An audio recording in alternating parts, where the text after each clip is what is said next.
hit 367 against Clover Hill in the playoffs and won Game 6 of the series. He was the relief pitcher in the championship game. He played in the RCBL over 22 years. Wayne Heights.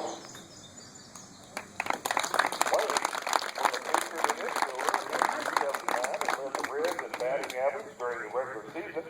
He pitched in 8 games, 48 and 2/3 innings, struck out 31 and won 3 games while losing 3. He hit 268 with 6 RBIs in the series. He lives in Charlottesville.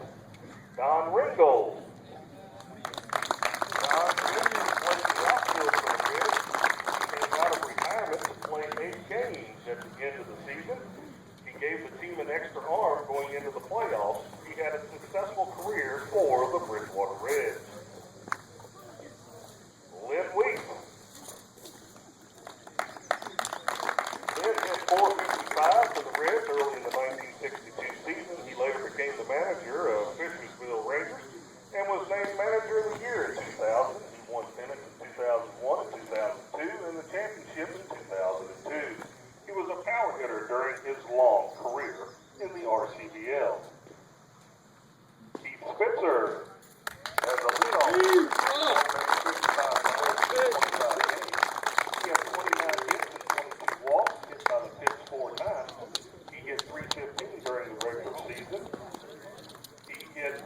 He was the starting pitcher in Game 1 of the series, a game he lost. He played for the Reds 16 seasons and now coaches first base for the Reds. Mr. Wayne Whitmore. He joined the Marines and played only 8 games during the regular season, but he played 8 games in the playoffs. He won 3 games while losing 1 before joining the service. During the series, he drove some 8 hours one way to pitch wins in games 2 and 5. He hit 400 against Glenville in 4 games. His 90-mile-an-hour fastball kept Bridgewater in the series. He played for the Reds for over 20 years. Donnie Falk. Donnie was a rookie in 1962 just out of Turner High School. He hit 261 that season. However, 8 years later, in 1970, he became the first winner of the RCBL MVP award. He is the successful women's softball coach at Bridgewater College. Charles Skeeter Morrison. He played with the Reds from 1960 through 1967.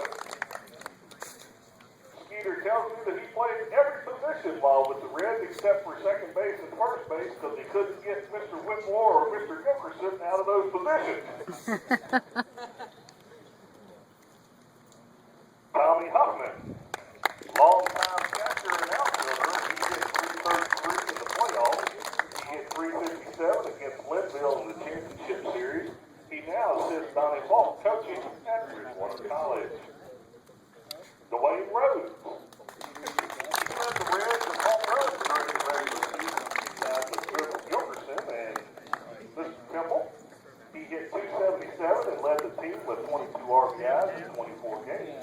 He hit 284 with 7 RBIs in the playoffs. He also pitched for the Reds. His father was Reds manager, Ted Rhodes. Griff Gilkerson. Griff is the Ranger that's the most remembered. He hit 353 during the regular season. Then in the playoffs, he hit 3 home runs against Clover Hill. He hit 6 more in the series against Glenville. 9 home runs in 11 games with 23 RBIs and a .435 average. His last 2 home runs are what makes this series so remembered.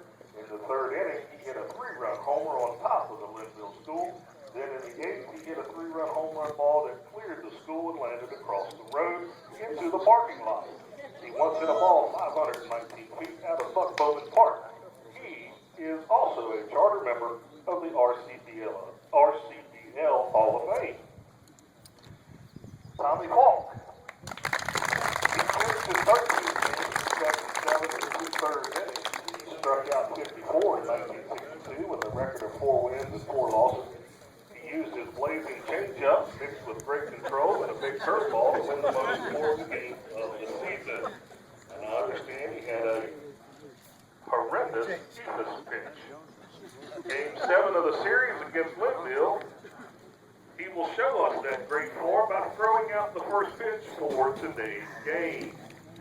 50 years ago, these men came from fourth place in the season, down 3-1 in the series to win the 1962 RCDL Championship.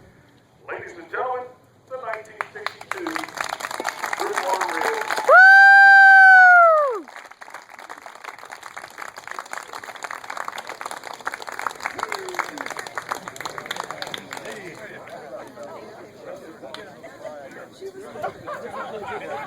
Oh yeah.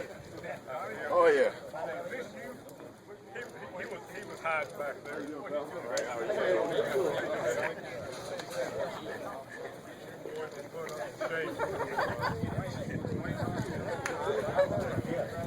All right, well. Hey John.